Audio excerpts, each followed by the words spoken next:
This story today, tens of thousands of workers went on strike in the latest wave of industrial action over pay, jobs and conditions. Picket lines were formed outside schools, universities and Royal Mail sorting offices. There were no strikes by rail staff today, but the boss of the RMT union, we know him well now, don't we, Mick Lynch, had what he described as positive talks with the government. However, he told 5 News he isn't ready to call the rail strikes off yet. Here's our political editor, Andy Bell. There's a lot of it about. This is the first of 3 days of strikes by university and college lecturers. Employees at Royal Mail are also out. Nurses are getting ready to strike for better pay for the first time in a century. And let's not forget 2 48-hour strikes on the railways in the run-up to Christmas. That doesn't just mean wrecking people's plans, it also means real damage to business, especially hospitality.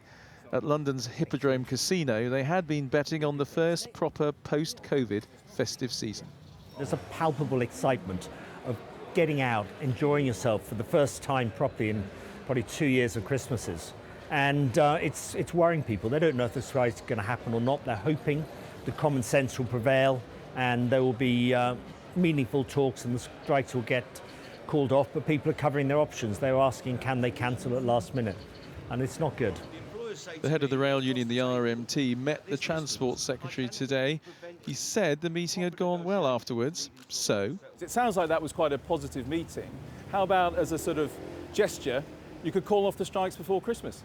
Well, we called the strikes off 2 weeks ago, where we were told we would get a tangible outcome, we would get commitments and proposals. We got none of that, so, you know, once bitten, twice shy in that sense. We've also not had any strikes since the beginning of October, so there's been ample time for this lot to get their act together. And this was the view of the Transport Secretary.